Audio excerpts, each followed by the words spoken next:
Hey guys, this is Henry from OBEDIA again. Today we're going to keep working in our Pro Tools tutorials. And so today's topic is the pre-roll and post-roll functions from the transport bar in Pro Tools. So pre-roll and post-roll. I'm going to open my transport bar, which I just did, by typing Command 1 on a Mac or Control 1 on a PC. You can also go Window, Transport.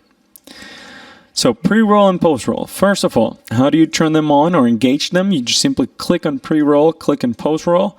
When you see them light green, that means they're on. When you see them dark green, they're off. So pre-roll and post-roll. This is very useful if you're like in a loop playback situation. If you want to listen to something, a selection, let's say I select this part of this kick 2 track, and I want to listen to this part, but I want the playback to start a little bit before, just so that I have a sense of the program material, and I want it to end a little later, so that I know how it sounds, the transition from this area to the next one. That's when you use pre-roll and post-roll.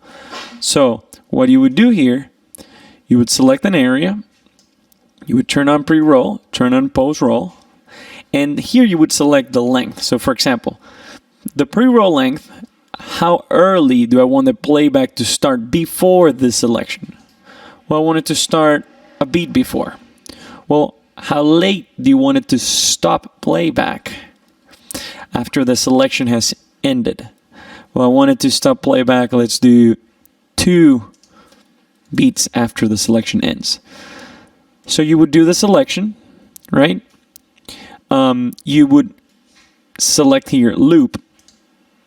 Well, we have it already selected. We're in loop mode.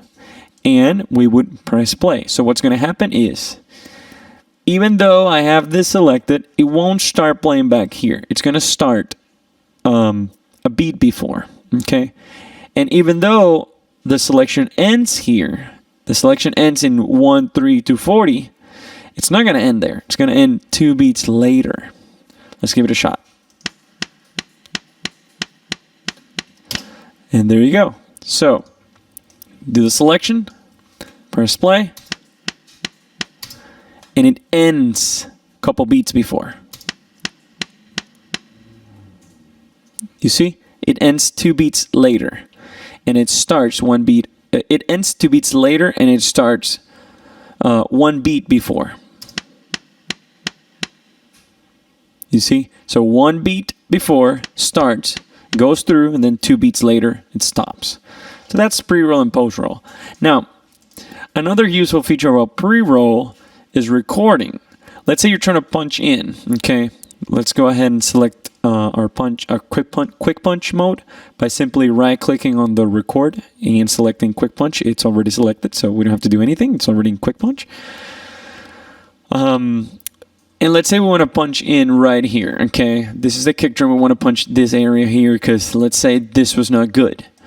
Well, we can't just punch right there because it's too early. We need to give it some pre-roll, let's say 2 beats before. So what's going to happen here, even though I have the playback head here, I'm going to press record by just clicking on number 3 because we're in quick punch. The playback is going to start 2 beats before that. So that you have a sense of what's going on, you understand what's happening as far as the program material. You listen to the song, and then when it hits that part, it's going to start recording. Let's give it a shot. Oop, no tracks are record enabled. We're going to record enable our kick track. And here's the playback. We want it to record right here. But we're going to start playing back 2 beats before. Here we go. See, it's recording. And I ended it. That's it. So that's the pre-roll for recording purposes. Well, that's it for today, guys. I hope this tutorial was helpful. If you have any other questions, please call us from OBEDIA and PC Audio Labs, and we'll be happy to help you. We will see you guys soon. Bye-bye. Want to learn how to produce music using this, or using that, or using all of these? Have you been watching videos, reading manuals, blogs, and trying to figure out everything that it takes to be a music producer? Do you have a bunch of music gear that you purchased and you still haven't made any music? Well, then you need OBEDIA, the world's only one-on-one digital audio training and tech support service. Check out the link below for a special new subscriber offer.